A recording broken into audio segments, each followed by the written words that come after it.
Hello అండి, అందరికీ నమస్తే. Welcome to our channel.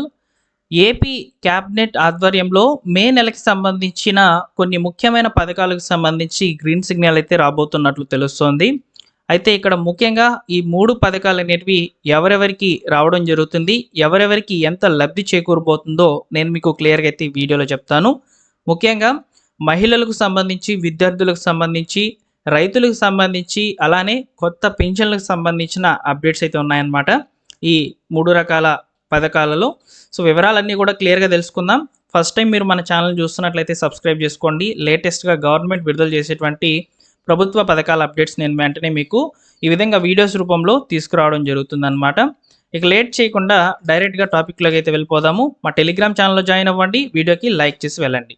So, ముందుగా చూసుకున్నట్లయితే ఈ నెల 26వ తేదీన మత్స్యకారులకు మత్స్యకార భరోసా పథకానికి సంబంధించిన నిధులైతే విడుదల చేయబోతున్నట్లు తెలుస్తోందన్నమాట. సో, దీనికి సంబంధించిన సమాచారాన్ని మీరిక్కడ పబ్లిష్ అయినటువంటి ఆర్టికల్ ద్వారా అయితే చూడవచ్చు. సో, మత్స్యకారులకు భరోసా నిధులు. సో, దీనికి సంబంధించి ఈ నెల 26వ తేదీన శ్రీకాకుళం జిల్లా ఎచ్చర్ల పర్యటనలో భాగంగా మత్స్యకారులకు 20,000 రూపాయల చొప్పున చేపల వేట నిషేధ భృతి అయితే అందజేయబోతున్నట్లు తెలుస్తోంది. అనంతరం రాష్ట్రంలోని లబ్ధిదారుల యొక్క ఖాతాల్లో 20,000 రూపాయలు జమ అవుతాయి. అయితే గత ఏడాది ఉన్నటువంటి భరోసా బకాయిలు, అదేవిధంగా ప్రస్తుతం ఇస్తున్నటువంటి ఈ యొక్క భృతికి సంబంధించి 2 కలిపి 30,000 రూపాయలు వస్తాయా, లేదా కేవలము ఈ ఇయర్‌కి సంబంధించిన మత్స్యకార భరోసా అనేది 20,000 రూపాయలుగా పెంచి ఇస్తున్నారు కాబట్టి ఆ అమౌంటే పడుతుందా అనే దాని మీద క్లారిటీ అయితే లేదు. సో, మొత్తానికి ఈ నెల 26వ తేదీన 20,000 రూపాయలు మత్స్యకారుల యొక్క ఖాతాల్లోకి అయితే జమ అవ్వడం జరుగుతుందని చెప్పి ఇక్కడ క్లియర్‌గా అయితే తెలుస్తోంది. నెక్స్ట్ చూసుకున్నట్లయితే,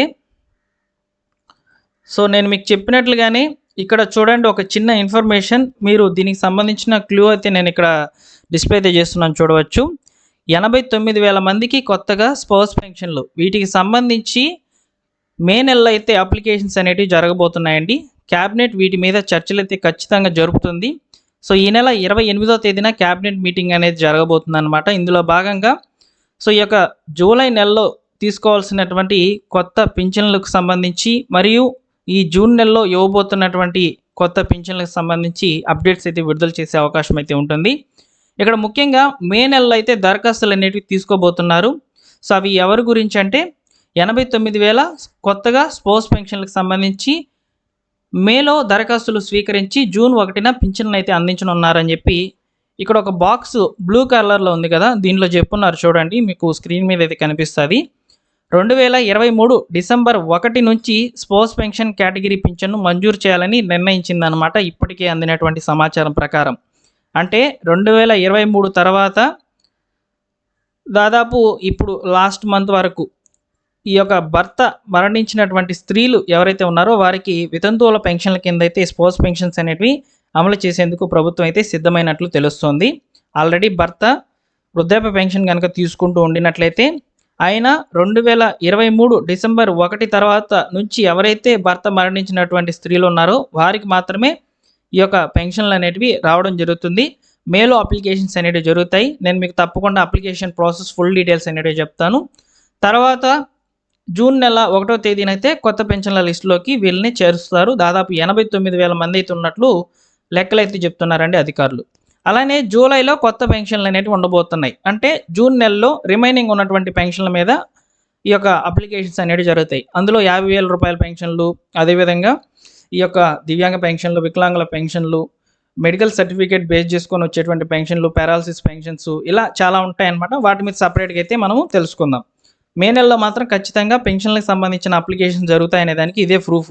ఇక్కడ మీరు బాక్స్లో అయితే చూడవచ్చు ఈ చివరన. ఓకేనా? అదేవిధంగా మే నెలలో తల్లికి వందనం అమలు చంద్రబాబు నాయుడు గారు క్లియర్ అయితే చేశారనమాట. మే నెలలో విద్యార్థులకు తల్లికి వందనం పథకం అమలు చేస్తామని సీఎం చంద్రబాబు నాయుడు గారు తెలిపారనమాట. 15,000 రూపాయల చొప్పున ఎంతమంది విద్యార్థులు ఉంటే అంతమందికి అందిస్తామని చెప్తున్నారు. పాఠశాలలు తెరిచేలాగా అకౌంట్లోకి డబ్బులు వేస్తాం. రాష్ట్రంలో 2 లక్షల మంది ఏఏ ప్రొఫెషనల్స్ను తయారు చేస్తున్నాం. ఇందుకు మైక్రోసాఫ్ట్తో ఒప్పందం చేసుకున్నాం. పాలనంతా కూడా వాట్సాప్ గవర్నెన్స్లో జరుగుతుందని సీఎం వ్యాఖ్యానించారు. ఇక్కడ తల్లికి వందనం పథకానికి సంబంధించిన నిధులు 15,000 రూపాయలు ఎవరైతే విద్యార్థులు 1వ తరగతి నుంచి 12వ తరగతి వరకు అంటే ఇంటర్మీడియట్ వరకు చదువుతున్నటువంటి విద్యార్థులందరికీ కూడా మే నెలలో అయితే ఈ యొక్క అప్లికేషన్స్ అనేటివి తీస్తారండి. జూన్ నెల వరకు అవకాశం అయితే ఇస్తారు. జూలై లోపల ఈ యొక్క తల్లికి వందనం పథకానికి సంబంధించిన నిధులు అనేటివి 15,000 రూపాయలు నేరుగా తల్లి యొక్క ఖాతాల్లోకి జమ అవుతుంది. ముఖ్యంగా ఇక్కడ గుడ్ న్యూస్ ఏంటంటే ఇంట్లో ఎంతమంది చదువుకుంటూ ఉంటే అంతమందికి 15,000 రూపాయల లెక్కనైతే డబ్బులు అనేటివి విడుదల చేయడం జరుగుతుందని చెప్తున్నారనమాట. సో దీనికి సంబంధించి ఎన్పిసిఐ అనేది యాక్టివ్లో లేనటువంటి వాళ్ళ యొక్క లిస్ట్ అనేది గవర్నమెంట్ అప్డేట్ చేయడం జరిగిందనమాట. సో కాబట్టి ఎన్పిసి అనేది యాక్టివ్లో ఎలా పెట్టుకోవాలనేది కూడా నేను మీకు ఆల్రెడీ మన ఛానల్లో వీడియో అయితే చేస్తున్నాను, ఒకసారి చూడండి.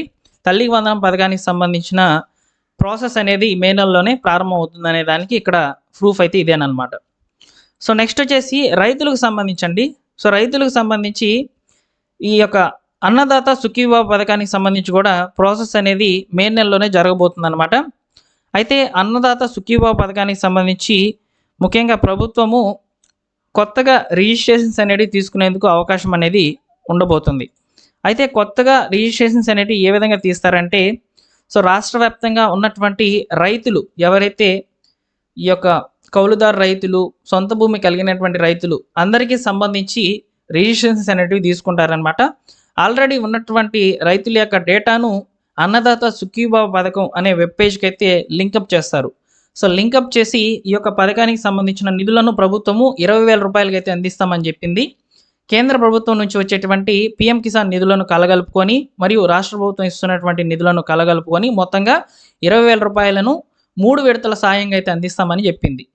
సో మొట్టమొదటి విడతగా పిఎం కిసాన్ నిధులు ఎప్పుడైతే 20వ విడతకు సంబంధించిన నిధులు అనేటివి విడుదలవుతాయో అప్పుడు రాష్ట్ర ప్రభుత్వం మొదటి విడతకు సంబంధించిన అన్నదాత సుఖీభావ నిధులను కలగలుపుకొని ఇవ్వడం జరుగుతుంది. ఈ లెక్కను చూసుకున్నట్లయితే పిఎం కిసాన్కి సంబంధించిన నిధులు 2,000 రూపాయలు రాగా మన రాష్ట్ర ప్రభుత్వం ఇస్తున్నటువంటి వాటాల్లో 14,000 రూపాయల్లో మొదటి వాటా కింద దాదాపు 4,000 రూపాయలకు పైగా అమౌంట్ అనేది కలిపి రైతుల యొక్క ఖాతాల్లోకి 6,666 రూపాయలకి అయితే అన్నదాత సుఖీభావ పథకానికి సంబంధించిన మొదటి విడత నిధులు విడుదలయ్యేందుకు అవకాశం అనేది ఉంది. సో ఈ విధంగా ఈ 3 పథకాలకు సంబంధించిన అప్డేట్స్ అనేటివి ఉన్నాయండి. ముఖ్యంగా ఈ నెల 26వ తేదీన మత్స్యకారులకు మత్స్యకార భరోసా భృతి, మహిళలకు విద్యార్థులకు సంబంధించినటువంటి తల్లికి వందనం నిధులు సంబంధించినటువంటి అప్లికేషన్ ప్రాసెస్ అనేటివి మే నెలలో జరుగుతాయి. కొత్త పెన్షన్లకు సంబంధించి స్పోర్ట్స్ పెన్షన్ల కింద అయితే అప్లికేషన్స్ జరుగుతాయి. అన్నదాత సుఖీభావ పథకానికి సంబంధించిన అప్లికేషన్స్ ప్రాసెస్ అనేది మే నెలలో జరగబోతుంది అనే దానికి ఇక్కడ ప్రూఫ్స్ అనేవి క్లియర్గా అయితే ఉన్నాయన్నమాట. నేను మీకు క్లియర్గా ఇన్ఫర్మేషన్ అనేది అందించానని అనుకుంటున్నాను. మీకు ఈ సమాచారం నచ్చినట్లయితే తప్పకుండా లైక్ చేయండి ఫ్రెండ్స్, లైక్ చేసి సపోర్ట్ చేయండి. అలానే మన టెలిగ్రామ్ ఛానల్లో జాయిన్ అవ్వండి. లేటెస్ట్గా గవర్నమెంట్ విడుదల చేసేటువంటి ప్రభుత్వ పథకాల అప్డేట్స్ అనేవి మీరు వెంటనే పొందేందుకు అవకాశం అయితే ఉంటుంది. టెలిగ్రామ్ ఛానల్ యొక్క లింక్ డిస్క్రిప్షన్లో అయితే పెడుతున్నాను. ఈ వీడియోకి లైక్ చేయండి. ఒక 100 లైక్స్ అయితే మీ నుంచి ఎక్స్పెక్ట్ చేస్తున్నాను. Thank you for watching.